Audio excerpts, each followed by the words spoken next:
1 Samuel, capítulo 1, a partir do versículo 1.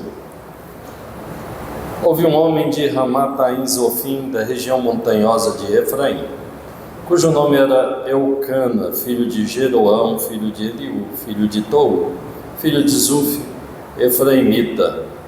Eucana tinha duas mulheres, uma se chamava Ana e a outra se chamava Penina. Penina tinha filhos, Ana, porém, não tinha. Todos os anos esse homem ia da sua cidade para adorar e sacrificar ao Senhor dos Exércitos em Siló, onde Hofni e Finéias, os dois filhos de Eli, eram sacerdotes do Senhor.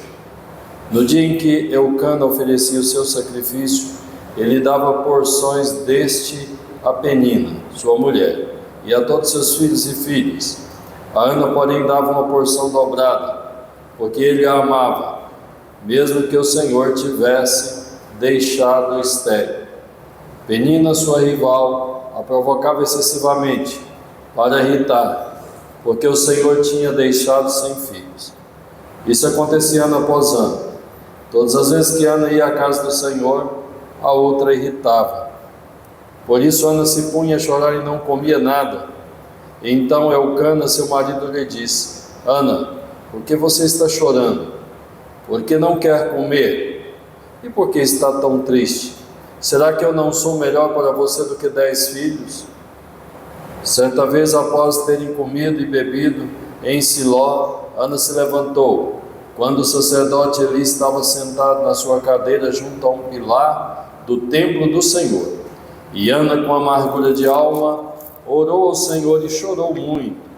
Ela fez um voto dizendo: Senhor dos Exércitos, se de fato olhares para a aflição da tua serva, e te lembrares de mim, não te esqueceres da tua serva, e lhe deres um filho homem, eu o dedicarei ao Senhor por todos os dias da sua vida, e sobre a cabeça dele não passará navalha. Ana continuava a orar diante do Senhor, e o sacerdote Eli começou a observar o movimento dos lábios dela, porque Ana só falava em seu coração. Os lábios se moviam, porém não se ouvia voz nenhuma. Por isso Eli pensou que ela estava embriagada e lhe disse: até quando você vai ficar embriagada? Trate de ficar longe do vinho. Porém Ana respondeu: não, meu senhor, eu sou uma mulher angustiada de espírito. Não bebi vinho nem bebida forte, apenas estava derramando a minha alma diante do Senhor. Não pense que a sua serva é ímpia. Eu estava orando assim até agora, porque é grande a minha ansiedade, a minha aflição. Então ele disse: vá em paz, e que Deus de Israel lhe conceda o que você pediu. Ana respondeu: que eu possa encontrar favor aos seus olhos.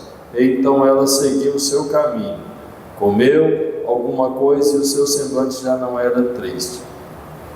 Versículo 20. Ana ficou grávida e, passado o devido tempo, teve um filho, a quem deu o nome de Samuel, pois dizia: do Senhor o pedi. Podeis assentar, queridos. Essa história é uma história comovente que mostra como uma mulher que não podia ter filhos, como ela entende a situação dela, como ela reage a essa situação. A palavra do Senhor diz que ela não podia ter filhos porque o próprio Deus havia tornado estéril. A Bíblia diz que Deus tinha cerrado a madre dessa mulher. O que nós vemos na experiência com Ana é que muitas vezes situações que à primeira vista nós consideramos uma tragédia nas nossas vidas, situações que nós consideramos uma desvantagem, como Deus pode usar estas situações para trazer à tona coisas tão extraordinárias. Se não for a esterilidade de Ana, se não for esse fato de que ela era excessivamente provocada pela sua rival Penina, talvez ela jamais tivesse se disposto a fazer esse propósito. provavelmente ela jamais teria feito um voto ao Senhor. E quando a gente olha para as coisas mais extraordinárias, as coisas mais valiosas, nós sabemos que o processo desses elementos valiosos, dessas coisas valiosas, é sempre um processo penoso, é sempre um processo muito difícil. Os cristais, dentre eles, o mais excelente dos cristais, o mais valioso, o diamante, ele só se forma lá numa região muito profunda da Terra, ele não se forma na superfície. O diamante ele forma num lugar na Terra onde a temperatura é altíssima, são milhares de graus Celsius, e num processo demorado, num processo que demora centenas e milhares de anos, ele foi sendo queimado, ele foi sendo aquele elemento natural, né, da natureza, foi sendo castigado pelo fogo, pelo calor intenso. E foi esse calor que transformou, né, que fez com que as suas moléculas estivessem, né, tão unidas, tão juntas, tão solidamente conectadas, que depois viesse a assumir aquela propriedade de ser o elemento, um dos elementos mais duros, né, da Terra, e de tamanha beleza, brilhante, reluzente. Então assim são os processos também naturais na nossa vida, né? Nós percebemos que as facilidades nunca produziram coisas excelentes, são as dificuldades mesmo nos processos naturais, nos processos da nossa vida, que consegue tirar o melhor de nós. Tem um dos cânticos de Salomão lá em Cantares, que ele diz assim: vem tu, ó vento norte, e sopra sobre o meu jardim, vem tu, ó vento sul, e sopra sobre o meu jardim. E ele faz esse poema, mas ele entende exatamente o que representava o encontro do vento que vinha do norte e o encontro do vento que vinha do sul. Porque do norte, o norte de Israel vinha um vento quente, vinha um vento frio, e do sul vinha um vento quente, né? O sul de Israel está direcionado à África, o norte está direcionado ali às regiões mais frias. E quando encontra essas massas, ou essas massas de ar quente e frio se encontravam num jardim, numa região daquela, havia ali um movimento, um vendaval, um tufão muito forte. E esse tufão, esse vendaval, o efeito dela era retorcer as galhas, os galhos das árvores do jardim, aonde estavam plantadas as árvores que produziam o cheiro, o odor, né? A mirra, o aloés, o tálamo. E quando então esse vento soprava, o jardim exalava o perfume desses ramos torcidos, retorcidos, e às vezes alguns ramos quebrados. Isso era o efeito que o encontro desse vento trazia, uma tempestade, um tufão. E nas nossas vidas, às vezes é assim que acontece também. Às vezes tudo está indo assim tranquilamente, nós nos acomodamos, nós ficamos tranquilos, e nós ficamos numa situação que Deus não consegue tirar o melhor de nós, porque estamos acomodados demais. Mas às vezes quando vem as lutas, quando vem as dificuldades, quando vem as provações, então nesses momentos nós começamos a orar, nós intensificamos a nossa vida de oração, nós intensificamos a nossa relação com Deus, nós nos aproximamos mais de Deus, nós aguçamos o nosso ouvido para ouvir a voz do Senhor. Porque quando tudo está correndo a mil maravilhas na nossa vida, às vezes nós até mesmo nos esquecemos de Deus. Esquecemos que Deus está presente, quer estar presente nas nossas vidas. Então Ana tem atitudes, ela tem aqui 7 atitudes, eu separo 7 atitudes, eu percebo 7 atitudes na vida de Ana, que faz com que ela alcance algo tão extraordinário diante de Deus. A primeira atitude de Ana é que ela não luta contra aquela rival, ela não luta contra Penina, sua rival. A palavra do Senhor diz que Penina, ela irritava, ela provocava excessivamente Ana, mas em nenhum lugar diz que Ana revidava, em nenhum lugar diz que Ana brigava, ou em nenhum lugar diz que ela se enfurecia com Penina. A Bíblia diz que ela simplesmente se punha a chorar, e ela chorava, e o seu sofrimento foi tomando forma. Mas eu quero que você entenda uma coisa: não é o meu e nem o seu sofrimento é que vai abrir as portas da bênção de Deus nas nossas vidas. Não é porque alguém sofre mais do que o outro é que ele vai receber mais bênção, é que ele vai receber mais favor de Deus. Entenda isso. O sofrimento é apenas um motivador. O sofrimento é apenas um elemento que cutuca a gente, é como uma agulha que cutuca a gente dia após dia. Mas você precisa ir à raiz da situação. Você não pode dizer: olha, eu estou sofrendo. Ana também não terceiriza o seu problema. A Bíblia diz que o seu marido chegava a ela e quando ele chegava, aqui não fala que ela se irritava, que ela brigava com seu marido, não fala que ela estava impaciente com seu marido, ela não descarregava nele a sua frustração, e ela simplesmente chorava, e chorava, e chorava. E ele tentava consolar Ana, ele dava uma porção dobrada para ela. Eu acho que isso não ajudava muito, né? As mulheres hoje diriam assim: então esse homem estava só engordando a mulher dele, né? Porque dava uma porção dobrada de comida para ela, de suprimento, e tentava animar, alegrar. E não sou eu melhor do que 10 filhos. Estava comentando ontem, com o Mike, né? Anteontem ou ontem, e dizendo que nas nossas vidas, cada coisa tem um espaço, né? Dentro do nosso coração tem compartimento. O compartimento daquele amor que é dado a certa situação, ele não pode ser suprido por outra situação, né? O amor do marido era muito importante, sim, mas aquela mulher queria um filho, porque a ausência desse filho era todo o motivador daquela perturbação cotidiana, daquela perturbação persistente daquela mulher que rivalizava com ela.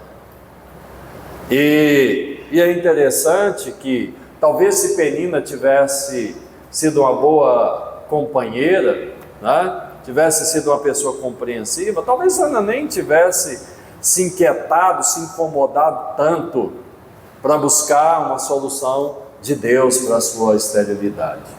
Então, quando você estiver sendo perseguido, quando você estiver sendo apertado, quando você estiver sendo ameaçado, quando você estiver sendo injuriado, injustiçado, não se preocupe.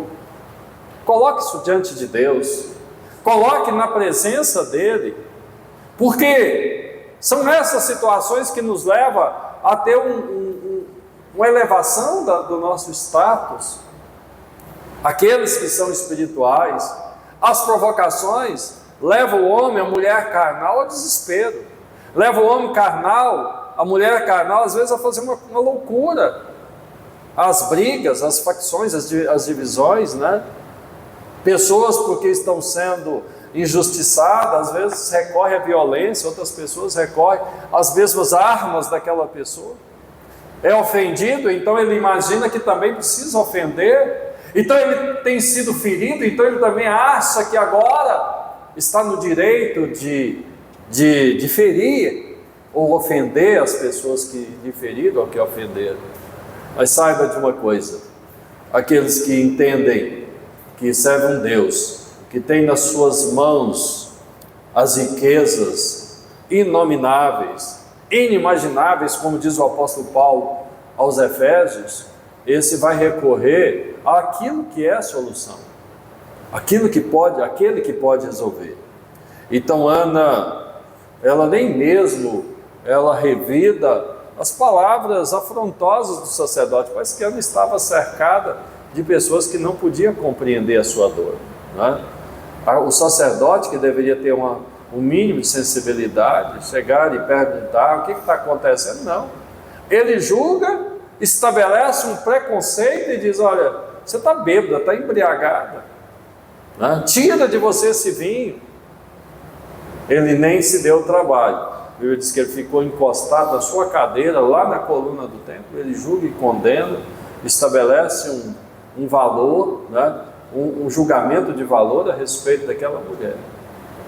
E certamente ela não merecia aquele julgamento. Porque, olha, não há uma outra história, não há um paralelo na Bíblia, em toda a história bíblica, de uma mulher que tivesse entrado no templo para buscar algo em Deus. Talvez ninguém tivesse recebido isso, porque os sacerdotes não eram pessoas que se abriam para esse tipo de ministrações, né? Vem aqui para receber um milagre de Deus, não. Não tinha uma campanha de milagres no templo, os sacerdotes não se davam esse trabalho. A função deles era receber as ofertas, o sacrifício e fazer expiação pelo pecado, né? Esse ministério normalmente estava na mão dos profetas. Sim, os profetas, aqueles que Deus levantava, como Elias, Eliseu, né? Esses profetas tinham realmente um ministério para curar, para restaurar. Nós lembramos tanto, né, de como através do profeta Eliseu, aquela mulher tem um filho, aquela mulher que via Eliseu passar, recebe um filho, né, a mulher sunamita, lá de Sunem. Mas o sacerdote não. Mas sabe, queridos, quando a pessoa tem dentro de si uma profundidade de fé, ela entende que precisa fazer alguma coisa. E essa coisa, ela sabe que é onde está a presença de Deus. E ela sabia que a presença de Deus estava na Shekinah, estava no templo. E é para lá que ela vai. Então, quando você estiver sentindo aflito, apertado, angustiado, não se reclua, não fique na sua casa, porque nós somos tentados a isso, não é? Nós somos tentados a entrar para dentro do nosso quarto, fechar as portas, as janelas, as cortinas e deixar tudo escuro. E ficamos ali um dia, uma noite, e pensamos que isso vai resolver o nosso problema. Mas nós só descobrimos que no segundo dia está pior do que no primeiro.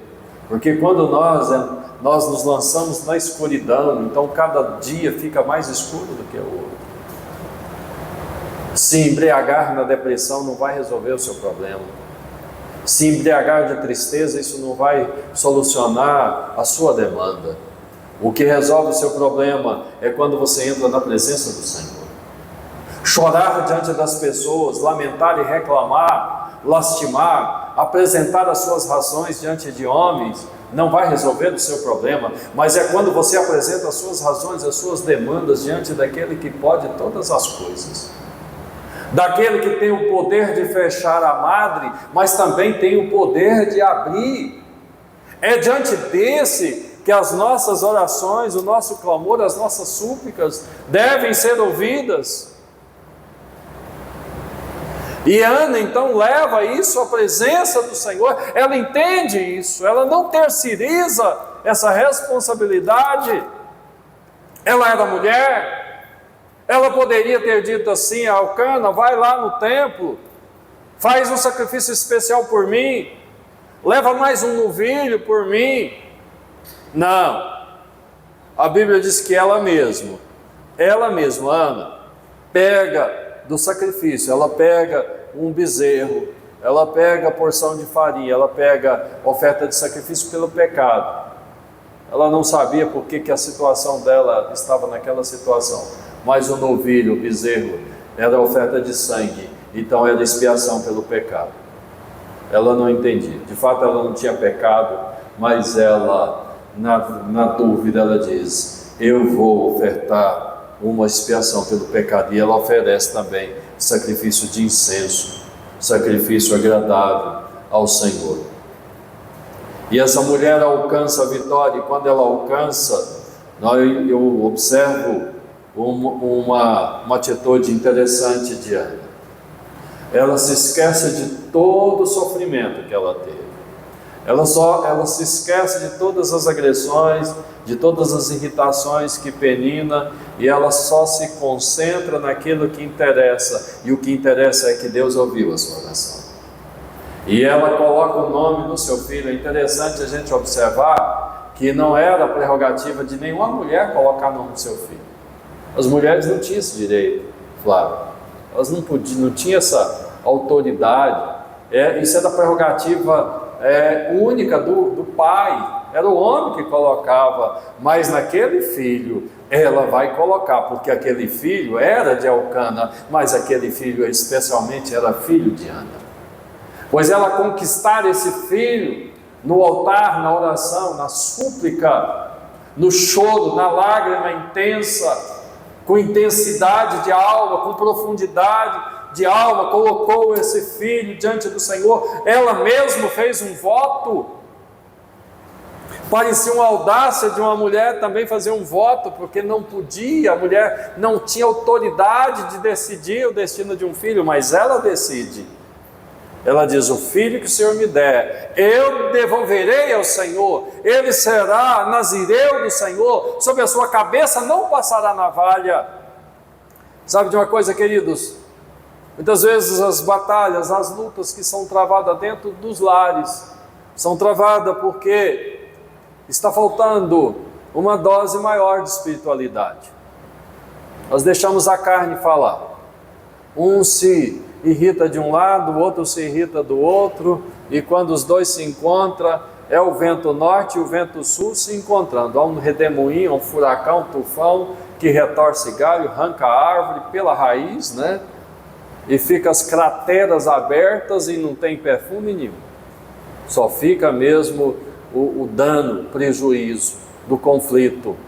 Porque quando sopra esse vento, não existe incenso, não existe louvor, não existe culto, não existe adoração, somente há palavras agressivas, palavras ofensivas, palavras que rebaixam, que diminuem.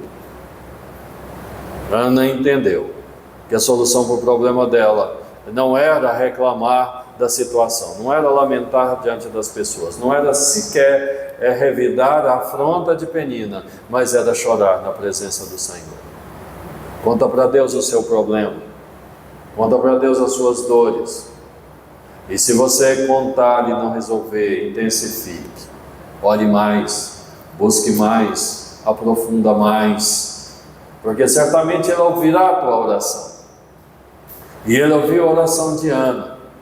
E é interessante que a mesma pessoa que afrontou Ana, Eli, é Ele mesmo que profetiza e declara a bênção de Deus sobre a vida daquela mulher. A humildade daquela mulher foi recompensada com uma palavra de bênção. Então Eli diz para a mulher: que o Senhor teu Deus, que o Senhor de Israel te abençoa e conceda o que você pediu. Meu irmão, o que você tem pedido para Deus? O que você tem colocado diante da presença do Senhor, diante do altar do Senhor, com lágrimas, com choro e com pranto? O Senhor ouve a oração do justo, e a palavra do Senhor diz que a oração do justo pode muito em seus efeitos. E às vezes nós precisamos compreender o que Deus está querendo através da provação que estamos passando, não é? Porque às vezes a provação que nós estamos passando tem um propósito. Não é simplesmente começar e terminar a provação, porque isso não é propósito. Amém? Isso não é propósito. Às vezes a luta que estamos passando agora, Deus quer usar isso para algo extraordinário, para algo grandioso. Mas é o Espírito de Deus que é capaz de revelar mudança de rumo, mudança de rota, mudança de atitude, mudança de postura. Muitas vezes são tomadas exatamente quando pessoas estão passando por lutas e tribulações. Foi a miséria, foi a pobreza, foi a fome que levou o pródigo a dizer assim: olha, lá na casa do meu pai tem abundância de pão, e eu estou aqui padecendo fome.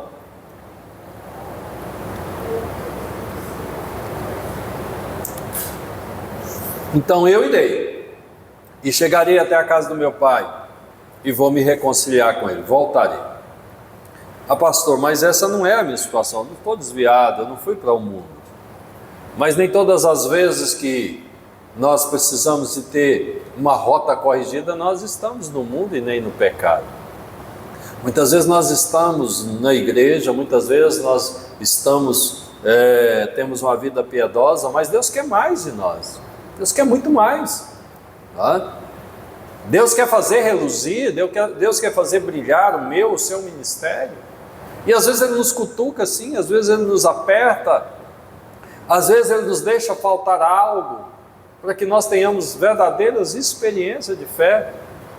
Eu tenho compartilhado aqui tantas vezes desse púlpito, por quantas situações difíceis eu tenho passado, eu passei na minha vida, situações de doença, de enfermidade, situações difíceis mesmo, e em cada momento desse, Deus realizou algo especial na minha vida. Em cada um desses momentos Deus me deu um entendimento que eu não tinha a respeito das coisas espirituais, do poder, da forma com que Ele age. Em cada um desses momentos Deus foi confirmando o ministério e foi me sustentando. Então nós precisamos compreender isso. Então no seu momento, ela esquece os momentos de tristeza, ela esquece todos os não que ela recebeu durante tantos e tantos anos. E agora diz: Deus ouve, Deus atende, Deus ouve a oração, Deus ouve a oração. Deus quer que no fim de toda essa prova, de todas essas lutas que você tem passado, esteja passando, que você possa dizer: Deus ouve a oração. Mas ore intensamente, ore profundamente, ore incessantemente, ore em todo o tempo, busque o Senhor, e Ele ouvirá a sua oração, Ele trará a resposta à sua causa, Ele não vai te abandonar, Ele não está te trazendo até esse momento para te deixar e te abandonar, e deixar você voltar de mãos vazias. Não, o Senhor tem um propósito, Ele tem uma resposta para a sua vida. Paulo buscava, e ele diz que 3 vezes orou, e o Senhor diz ao Paulo: a minha graça te basta. Ele entendeu que precisava aceitar a situação que não era uma situação que ele gostava. Ele tinha um espinho na carne, mas ele entendeu o propósito. A minha pergunta para você é: você entendeu o propósito daquilo que você está passando? Se você não entendeu, então não pare. Amém? Ele diz: a partir de hoje, quando eu me sentir fraco, então direi: sou forte, porque a força do Senhor, ela se aperfeiçoa na fraqueza. A fraqueza do homem produz força no espírito. A fraqueza da carne, diz o apóstolo Paulo, concernente ao seu problema, ele está dizendo: a fraqueza da carne produz um peso de glória, produz força do espírito. Então quando eu me sentir fraco, direi: então sou forte. Ele precisava daquilo. Aquilo era um limitante espiritual na vida dele. Tinha um propósito. O propósito era evitar a soberba. O propósito era evitar que ele se engrandecesse em si mesmo, dele achasse que ele era alguma coisa. Mas de fato nós não somos nada. Nós somos instrumentos e somos canais pelo qual a unção de Deus passa através da nossa vida para chegar a outras vidas. Paulo precisava entender isso. E nós precisamos entender estas coisas. Mas enquanto nós não temos uma resposta de Deus, precisamos buscar. Porque quando nós desistimos, você tem uma resposta de Deus. Isso não é paciência, isso não é humildade, mas isso é simplesmente falta de postura, é falta de atitude. Amém? Nós precisamos buscar com confiança. Ana buscou com confiança. Eu não sei quanto tempo ela ficaria ali, mas ela ficou o suficiente para ter uma palavra de bênção na vida dela. Aquela palavra, ironicamente, veio de Eli, um sacerdote com filhos rebeldes, O texto que nós lemos, ele começa lendo assim: nos dias em que Hofni e Finéias, os dois filhos de Eli, eram sacerdotes do Senhor em Siló. Ela vai lá, naqueles dias, sabe? Deus estava preparando o filho que viria de Ana para substituir aqueles sacerdotes ímpios.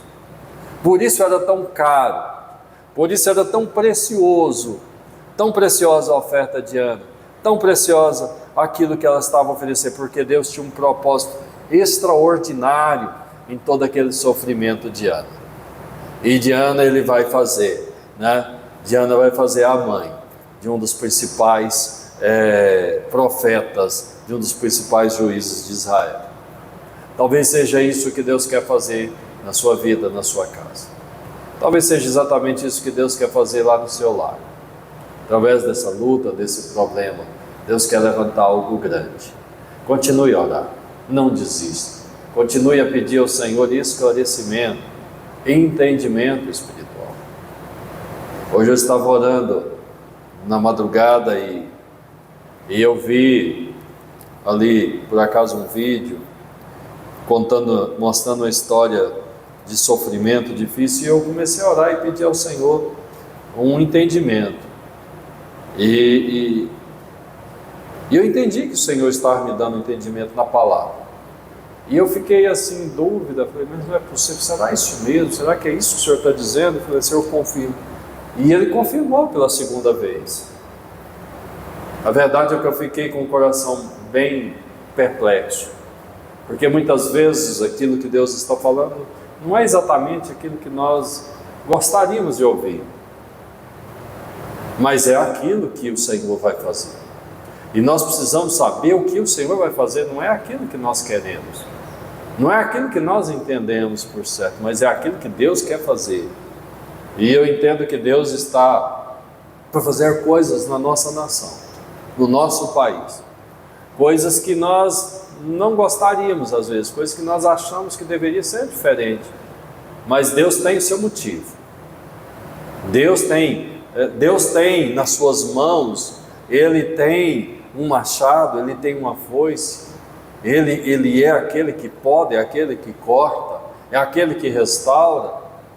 Ele coloca adubo na raiz, mas Ele também corta ramos.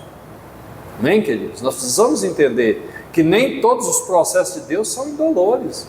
Há processos espirituais que vêm de Deus que são dolorosos. Nem todas as tragédias que acontecem são de origem maligna, diabólica, não.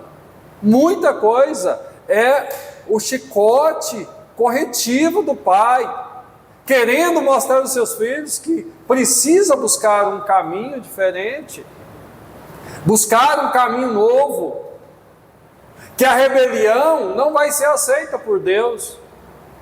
A rebelião será cerceada, sim. Deus não vai fazer ouvidos surdos para todas as coisas abomináveis que acontecem, não. Deus não vai fazer ouvidos surdos. Eu espero que a misericórdia, tenho orado pela misericórdia de Deus.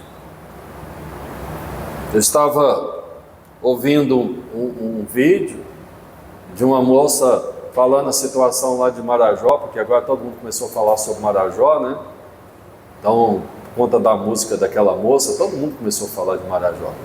E não é novidade não, a gente já sabia, já tinha ouvido essas histórias até lá. E ela mostra naquele vídeo, crianças nadando em direção de um barco, subindo em cordas amarradas na lateral de um barco, agarrando em pneus, menino pequenininho assim, 6, 7 anos, criança, menino, menina, e subindo, e para cima daqueles barcos.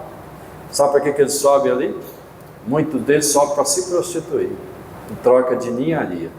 Se prostituem, são abusados por aquelas pessoas que estão viajando ali naqueles barcos. E eu olhei para aquilo, meu coração encheu de tristeza e eu comecei a orar e pedi ao Senhor uma palavra a respeito daquela situação. O Senhor me deu uma palavra muito dura. E o Senhor diz assim, olha, como Ele respondeu, não ore para o bem desse povo. porque o que está no coração de Deus é realmente uma sentença. Eu falei, Senhor, mas não é possível, é isso mesmo que o Senhor está dizendo? Eu quero entender. E ele confirmou. E ele diz assim, e ele me trouxe uma palavra, que está nos Salmos, que reflete o pecado dos pais.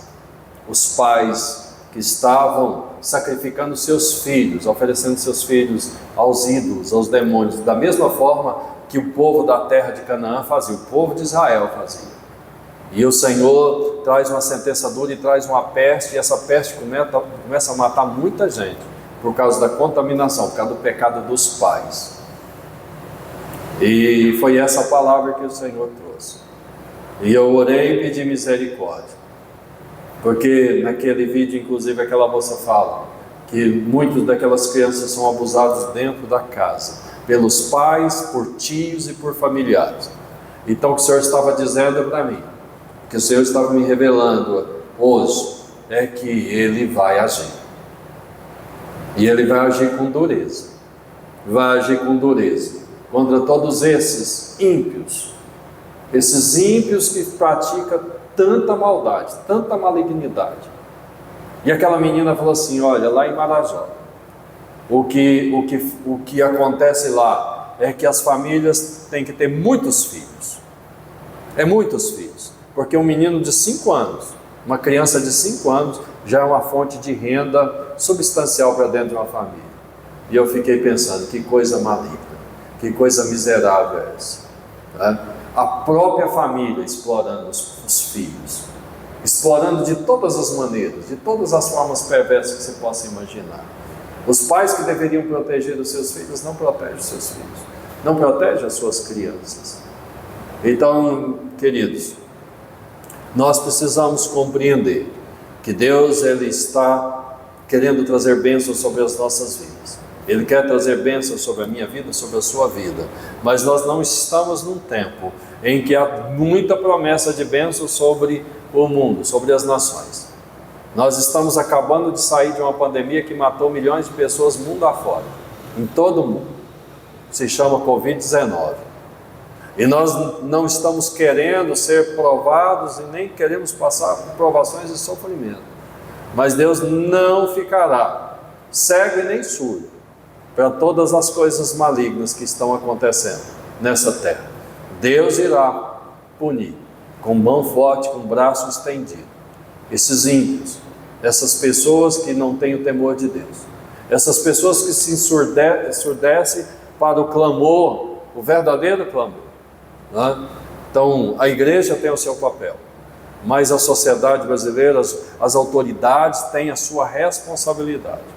Aonde estão as autoridades dessa nação?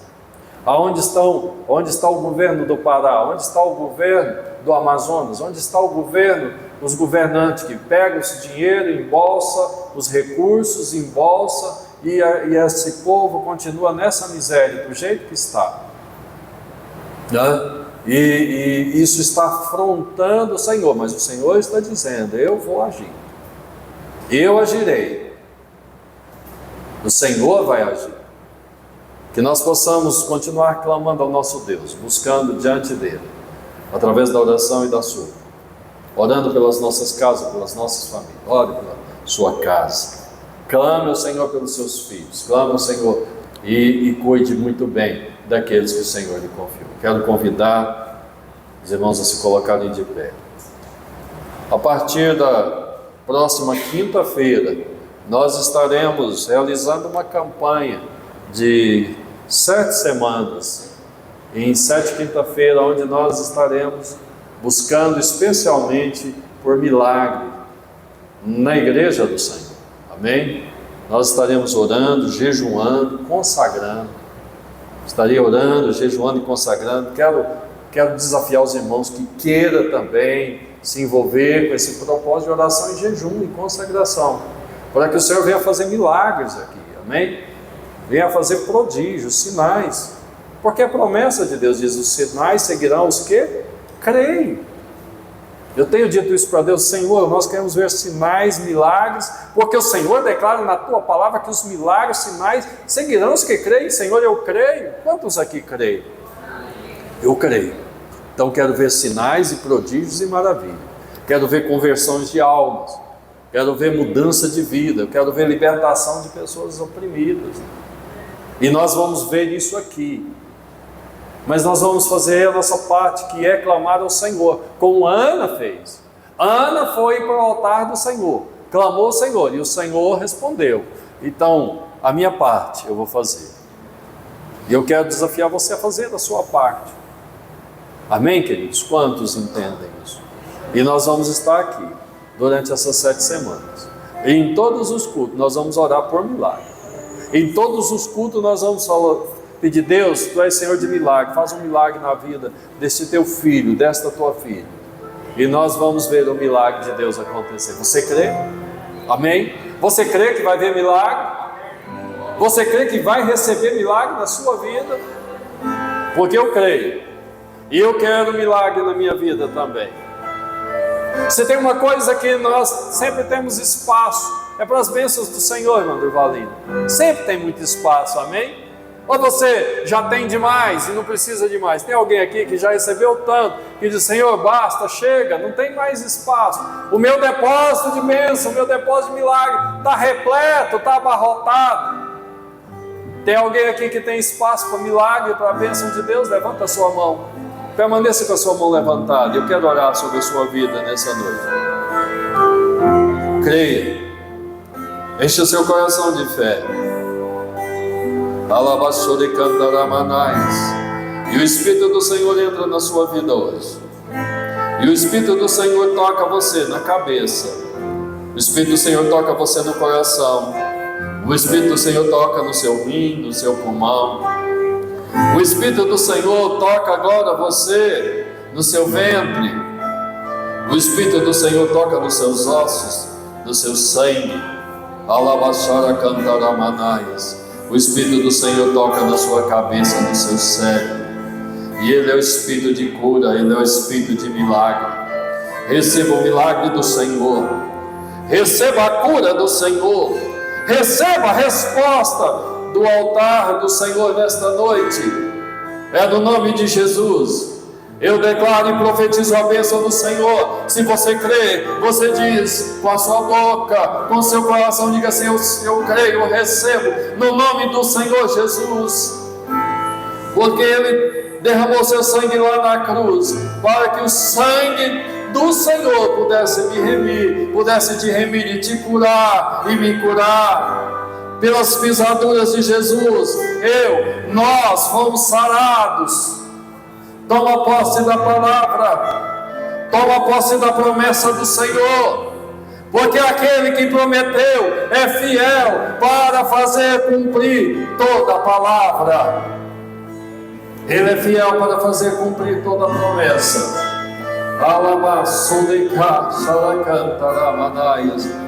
Toma posse da tua bênção, toma posse do teu milagre. Toma posse da palavra do Senhor para a sua vida, para a sua casa. A palavra do Senhor dizia: o Senhor fará resplandecer a tua luz como o sol do meio-dia. Fará resplandecer na sua vida.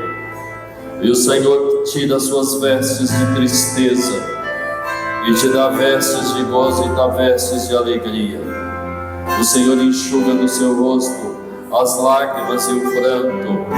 Alabaçara cantaramanaias. Toma posse da palavra do Senhor.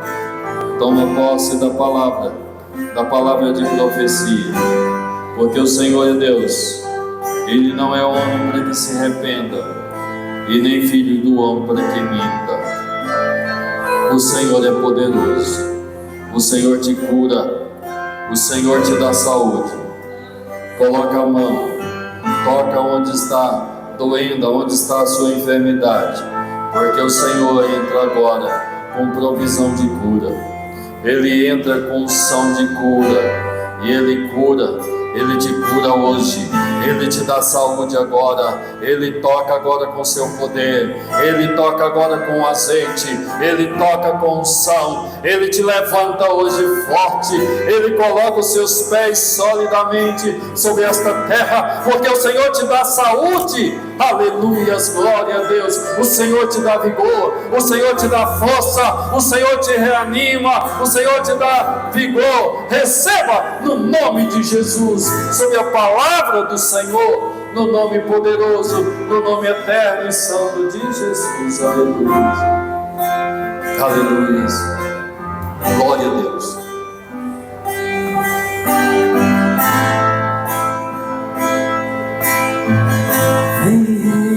Lava chora cantará.